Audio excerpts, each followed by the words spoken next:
Por la señal de la Santa Cruz de nuestros enemigos, líbranos, Señor Dios nuestro. En el nombre del Padre, y del Hijo, y del Espíritu Santo. Amén. Señor mío y Dios mío, creo firmemente que estás aquí, que me ves, que me oyes. Te adoro con profunda reverencia.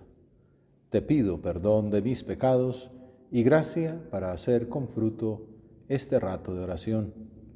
Madre mía Inmaculada, San José, mi Padre y Señor, Ángel de mi guarda, interceded por mí. Continuamos considerando las bienaventuranzas y hoy vamos a ver una muy especial, que es sobre la justicia. Todavía no la encuentro. Bienaventurados los que tienen hambre y sed de la justicia, porque ellos quedarán saciados, dice Mateo. El contexto bíblico en el que Jesús pronuncia estas palabras entiende la justicia no solo como la entendemos ahora, en el sentido jurídico, de dar a cada uno lo suyo, sino también que comprendía sobre todo el respeto y la fidelidad a los derechos de Dios. Cuando se habla de justicia es en relación con Dios. Los derechos de Dios como quedaron concretados en la alianza del Sinaí, en los 10 mandamientos. La justicia y la alianza van a la par, dice en exégeta. La justicia es la práctica de los compromisos de la alianza. Un hombre justo era el que cumplía los mandamientos de la ley, que es lo que vemos también cuando el joven rico le pregunta al Señor qué he de hacer para alcanzar la vida eterna. Dice, ya lo sabes, cumple los mandamientos, sé justo. Justo es el que merece la vida eterna. Los derechos de Dios, concretados por la alianza, obligan a ciertos deberes para con Dios y para con el prójimo. Por ejemplo, la misa de los domingos, en tiempos actuales. En ese entonces era el reposo sabático. Es un derecho que Dios tiene, que nosotros, de ese tiempo que Él nos da, toda la semana, le saquemos una hora para honrarlo y adorarlo.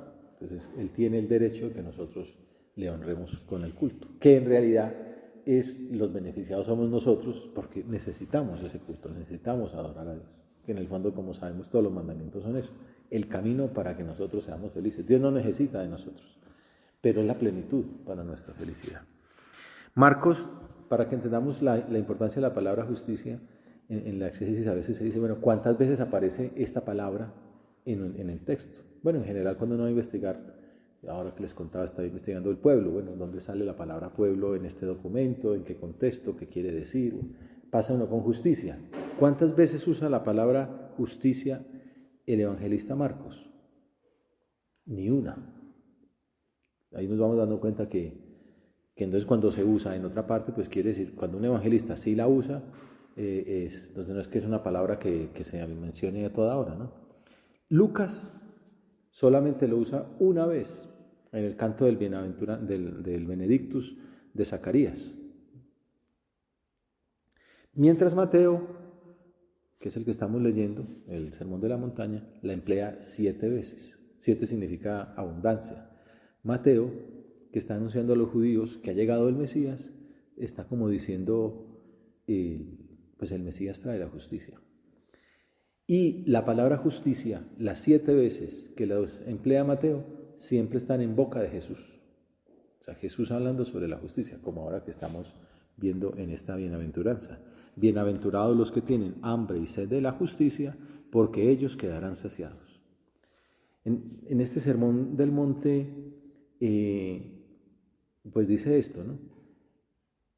Más adelante dice, buscad sobre todo el reino de Dios y su justicia, y todo esto se os dará por añadidura. Ya no en el capítulo 5, que es la bienaventuranza, sino en el 6.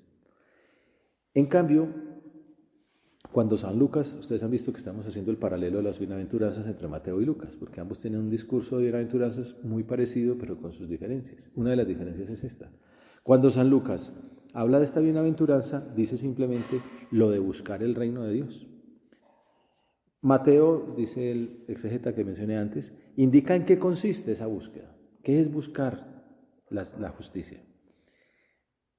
No se trata de soñar en lo que podrá ser ese reino, sino de dedicarse concretamente para toda la vida a realizar un ideal de perfecta conformidad con la voluntad de Dios. La justicia es cumplir la voluntad de Dios, para decirlo en pocas palabras. Ser justo, por ejemplo, de San José se dice que era un hombre justo. ¿Por qué? Porque nos damos cuenta que siempre buscó cumplir la voluntad de Dios. Si le parecía que Dios le pedía apartarse de María con todo lo que le costaba, estuvo dispuesto a repudiarla en secreto. Luego el ángel le dice, no temas tomar a María como tu mujer, porque lo que ella ha concebido viene de Dios, del Espíritu Santo. Tómala y ponle el nombre al niño, que es como diciendo, ejerce ante la humanidad el papel de padre. Y entonces dice que José inmediatamente tomó. Siempre cumplió la voluntad de Dios, por eso fue un hombre justo. Dedicarse como un ideal de perfecta conformidad con la voluntad de Dios. Esto cuesta, porque uno siempre, ahorita hablaremos un poquito de Nietzsche, pero se habla de la voluntad, ¿no? Mi voluntad, o sea, como que hacer lo que yo quiero.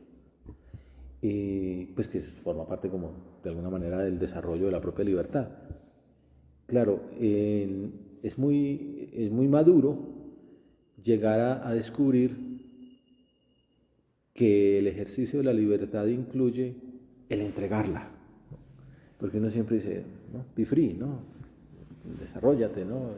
Dicen, pues en realidad cuando más libre soy es, por ejemplo, en el momento en que me doy, en que me entrego.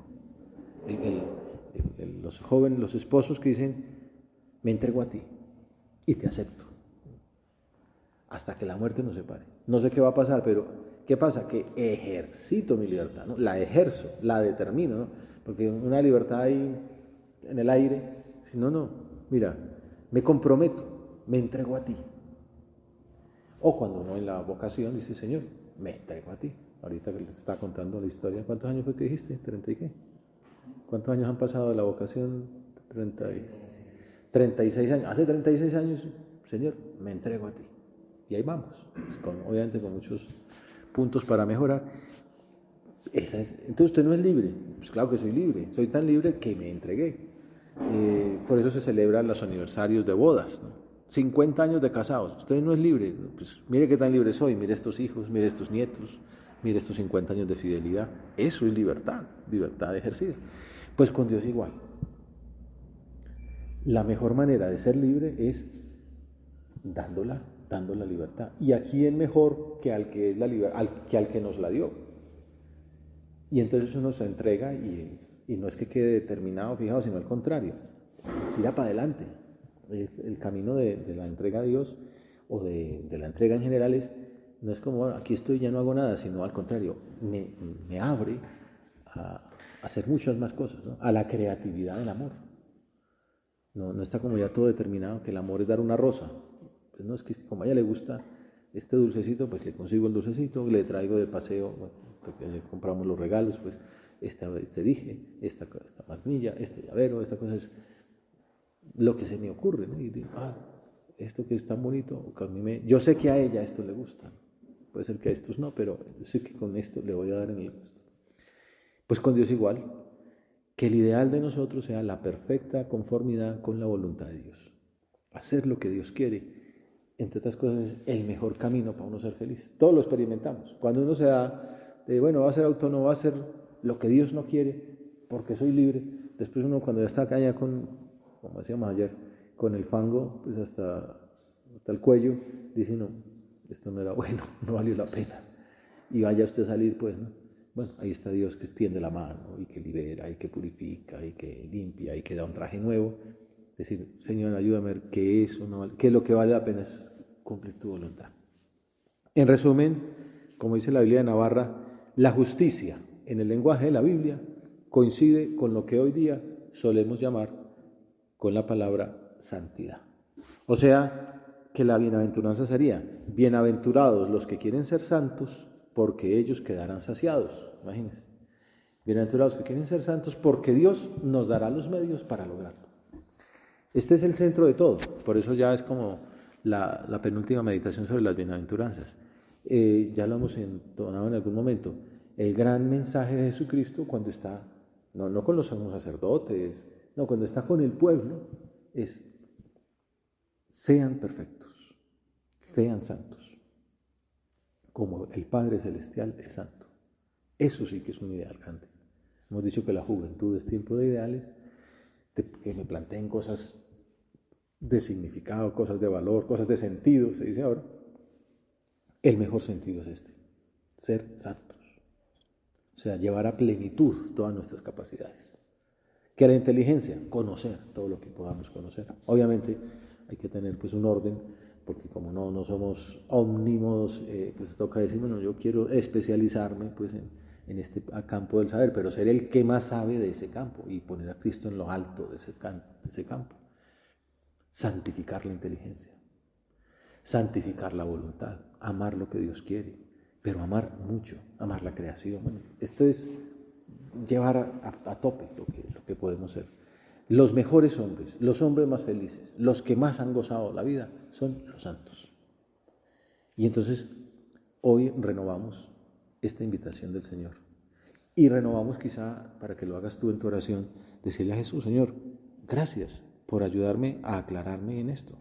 Gracias por ayudarme a ver que efectivamente lo que quieres de mí es que sea santo. A veces la santidad está como mal entendida, ¿no? Se entiende como Tatiana Goricheva tiene un libro, una ortodoxa rusa, se llama La fuerza de la locura cristiana. Y entonces dice, les preguntan a los niños, ¿qué es un santo? Dice, son unos viejos calvos a los que les hacen estatuas en las iglesias, ¿no? A veces uno piensa que eso es una santidad, ¿no? Y no, la santidad es plenitud, felicidad. ¿Yo para qué nací? Para salvarme, decíamos en el poema aquel. ¿Yo para qué nací? Para ser feliz.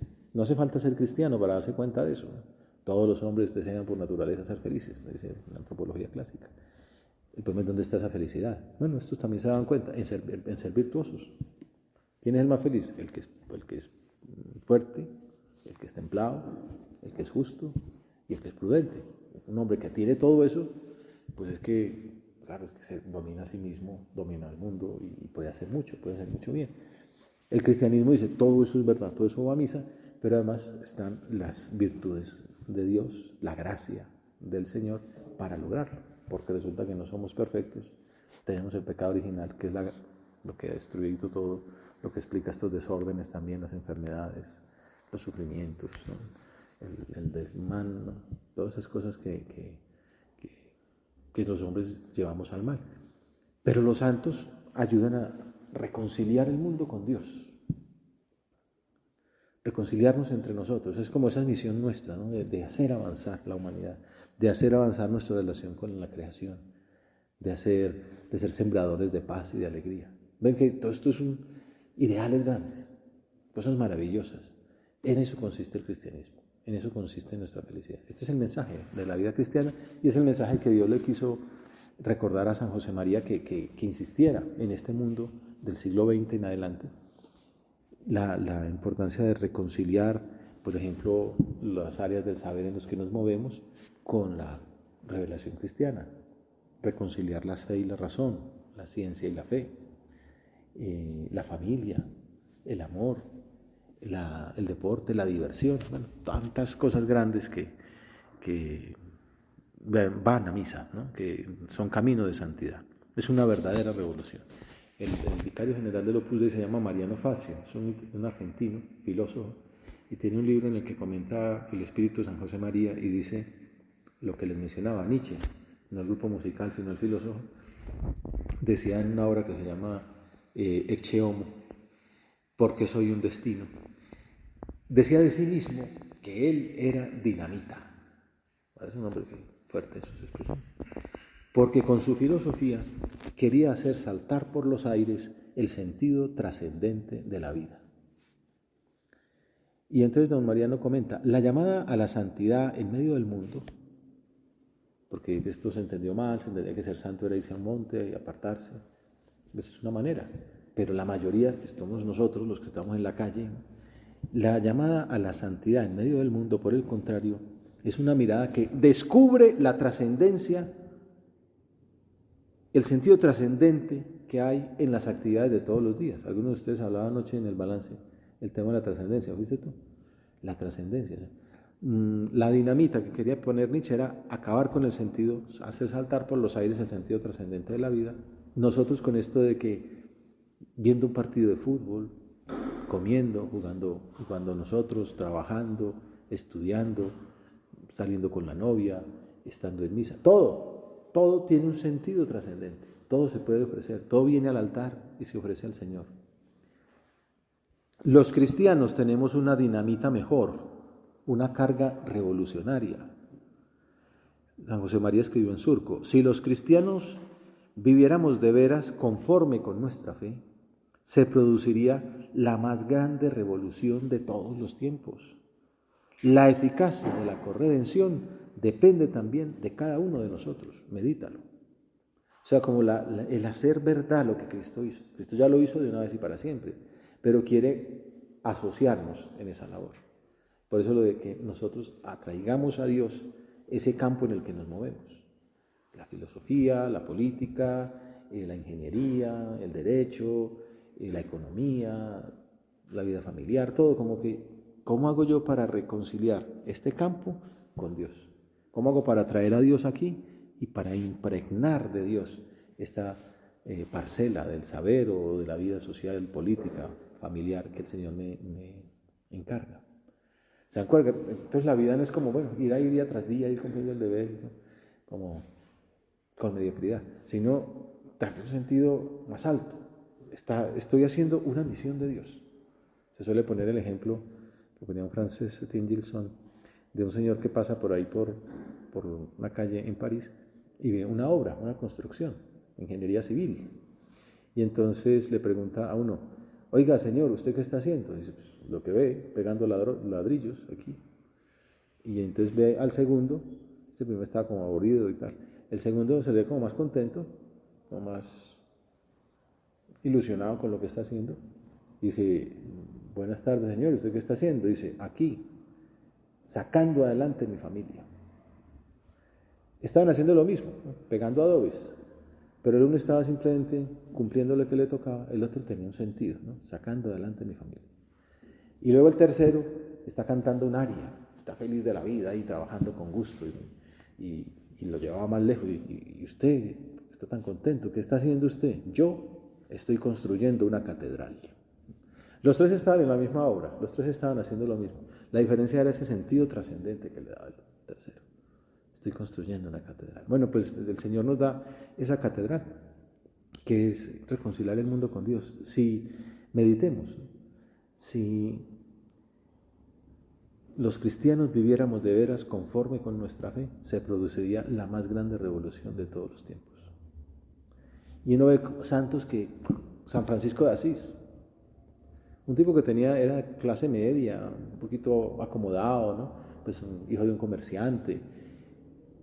Y la vocación de Dios es, este mundo, incluso eclesiástico, se metió por el mundo del dinero, del poseer, de las cortes, tal. Se entendía, son cosas de la época, ¿no? Pues que entre reyes se comparaban, ¿no? Tú qué tienes, qué tan grande es tu palacio. Y entonces la iglesia entró en ese cuento, los dirigentes de la iglesia. Y entonces el Señor le dice a aquel muchacho, joven, buena pinta, acomodado: repara mi iglesia. Está en una capillita como esta. Repara mi iglesia. Entonces él pensó que era hacer lo que están haciendo aquí, reparar las humedades, pintar, y lo hizo. Pues si Dios le pidió eso, yo estoy para cumplir la voluntad de Dios. Y después Dios le hizo caer en la cuenta que no era reparar la capilla, era reparar la iglesia universal. Un tipo joven, ¿sí? ¿Y cómo la reparó? Con su santidad, con su vida ascética, con su entrega, con su pobreza. Entonces dejó toda la ropa y se puso un saco, y eso fue su traje. De ahí en adelante su vestido. Pero una santidad muy grande, fue encontrando seguidores y transformó la vida de la iglesia, la vida del mundo, la de aquella sociedad. De hecho, en Italia sigue siendo pues uno de los grandes patronos. Y bueno, y el Papa actual se llama Francisco en homenaje a él. En el fondo porque como viendo que Dios está pidiendo eso, como decíamos en otro momento. Un santo que tampoco espera pues como que Dios se le aparezca y le termine, ¿qué es lo que tengo que hacer? No, simplemente es, no. En nuestro caso sería ser santo. Lánzate, pega el brinco. Como decíamos en estos días, cuando uno va a dar un salto enclavado en la piscina, pues es simplemente tírese, ¿no? O devuélvase por la escalera, ¿no? Si es tan gallina. Pero, pues, ¿y qué va a hacer de mí? tranquilo que Dios está allá, Dios es el que pone el agua, ¿no? Y si hay algún problema, ahí está de salvavidas. Si los cristianos viviéramos de veras conforme con nuestra fe, se produciría la más grande revolución de todos los tiempos. Se trata de una revolución de amor, para liberar al mundo de estas fuerzas que lo oprimen, que lo angustian y que lo entristecen. Porque lo que hemos hecho aquí es un pequeño aporte en esa revolución de amor. Ante personas abandonadas, desechadas de la sociedad, decir, esto no sale en la prensa, esto no nos van a dar el premio Nobel por eso, pero hemos puesto ahí, hemos puesto esa semilla, como decíamos con la anécdota del cardenal Wyszynski, alguien se comerá ese pan, ¿no? Eso dará su fruto, y alguien disfrutará, y al menos le hemos dado un rato alegre a unos hijos de Dios. Bienaventurados los que tienen hambre y sed de la justicia, porque ellos quedarán saciados.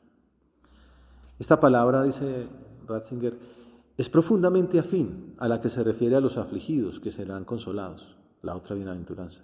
También aquí se trata de personas que miran en torno a sí en busca de lo que es grande. Las personas que buscan la verdadera justicia, las personas que buscan el bien verdadero. ¿Se acuerdan de San Agustín? ¿No? Yo buscaba por fuera, ¿no? En las mujeres, en las fiestas, en la parranda, en los lujos, y no lo encontraba. Buscaba la felicidad y no encontraba el bien por ninguna parte, hasta que lo descubrí que estaba en Dios. Buscaba por fuera y estaba adentro. Era Dios, el mejor bien era Dios. La mirada se dirige a las personas que no se conforman con la realidad existente ni sofocan la inquietud del corazón.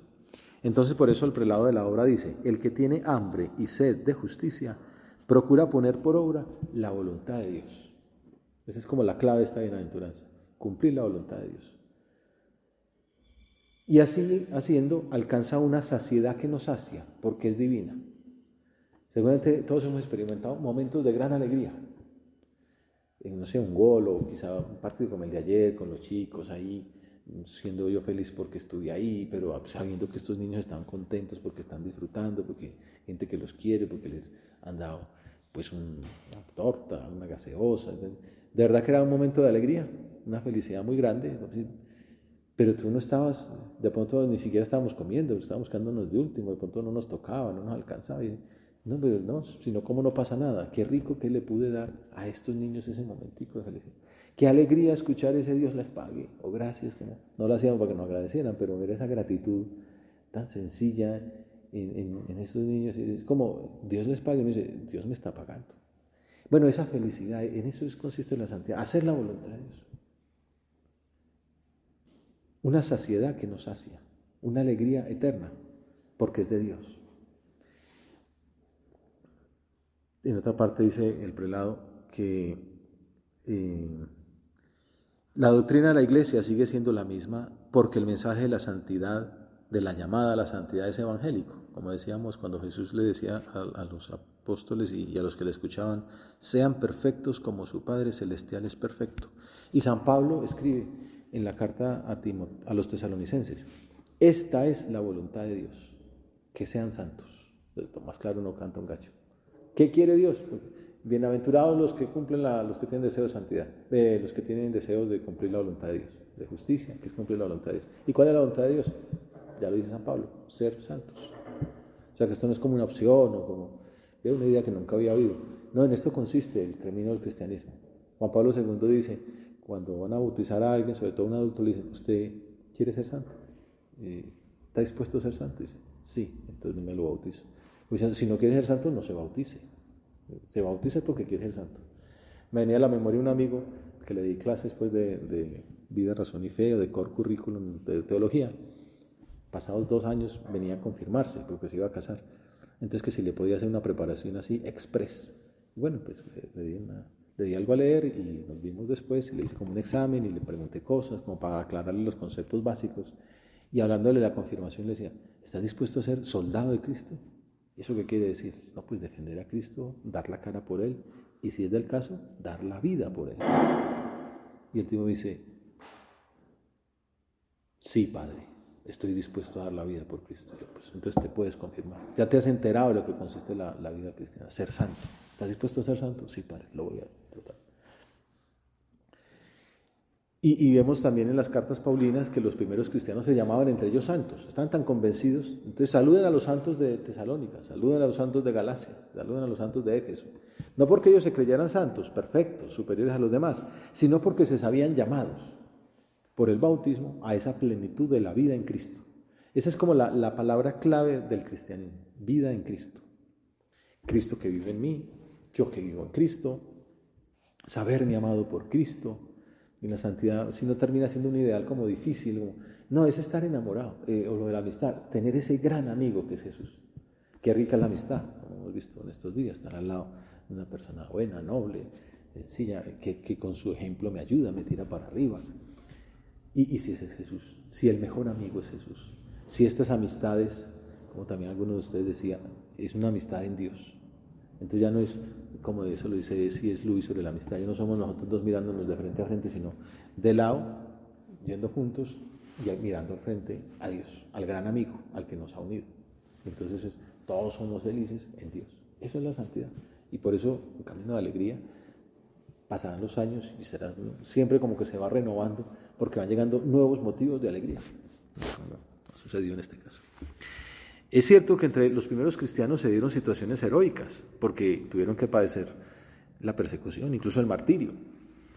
Pero si no hubieran sido fieles en su respuesta cotidiana a Cristo, posiblemente no habrían sido capaces de abrazarse a aquella cruz y ofrecer el testimonio supremo de la fe. Es decir, San Pablo es fiel cuando le decapitan, pero él no es santo porque ese día lo decapitaron.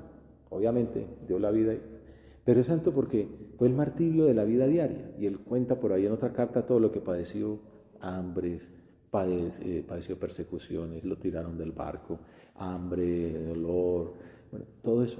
Y el evangelio, y predicando el evangelio, diciendo, y además trabajando, haciendo sus carpas.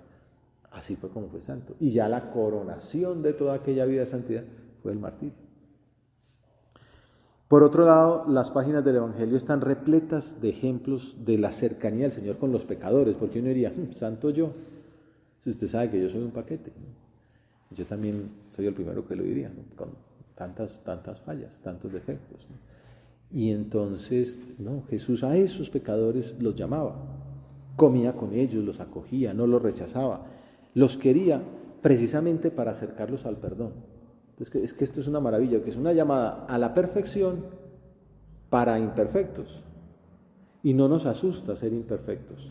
Cuando uno se asusta por ser imperfectos, porque hay como un perfeccionismo ahí voluntarista, como es que yo lo voy a lograr. Entonces el mensaje es, no lo vas a lograr. Por tus solos medios, no, porque está el pecado original. Entonces, ¿qué hace el Señor ante esa imperfección?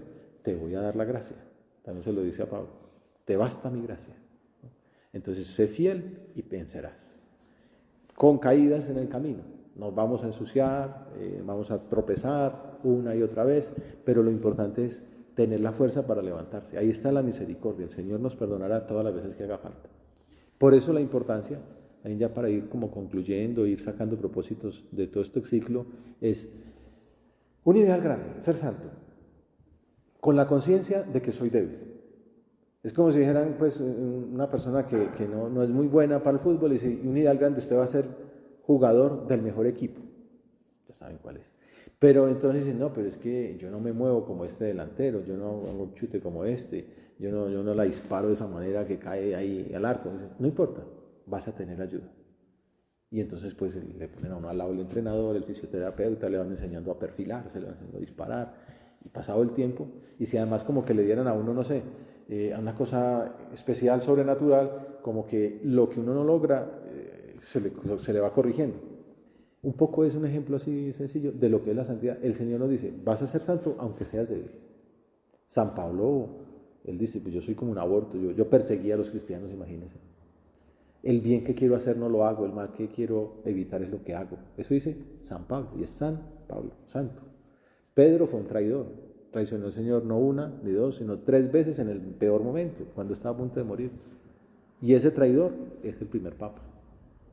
Bueno, de pecadores está llena la historia de la iglesia. El mismo David, el rey David, el de los salmos, pues miserable, ¿no? Asesino y adúltero. Pues a ese miserable el Señor lo sigue queriendo y lo sigue bendiciendo. Y a ti y a mí, que también tenemos historias, quizá no somos asesinos y adúlteros, gracias a Dios, pues también el Señor nos da la gracia. Y si fuéramos asesinos y adúlteros, pues también nos perdonaría, nos daría su misericordia y llegaríamos a ser santos. Entonces es como, ¿y cómo lograrlo? Bueno, pues por el camino de la oración, por el camino de los sacramentos, la Eucaristía, la confesión. Son como las fuentes de la gracia que hay que acoger y recibir y buscarlas, porque esa es la fortaleza que nos va a llevar lejos. Vamos a ver cómo estamos de tiempo. Se nos acabó el tiempo prácticamente. Entonces, pues podríamos pensar en la Santísima Virgen, que es la toda santa. Hay muchas ideas para decirlo, pero bueno, ya después, en otro momento, en el retiro, ahondamos en esa llamada a la santidad. Ayer uno de ustedes compró esa imagen de ortodoxa, toda santa. A ella, a la Virgen, la Madre de Dios, le pedimos que vivamos nosotros de tal manera nuestra llamada de amor a ser santos, que se nos puedan aplicar las palabras del Señor que hemos contemplado hoy. Bienaventurados los que tienen hambre y sed de la justicia, de la santidad, porque ellos quedarán saciados.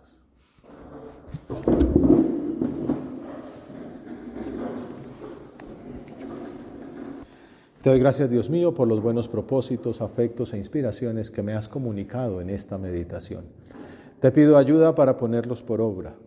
Madre mía Inmaculada, San José, mi Padre y Señor, Ángel de mi guarda, interceded por mí.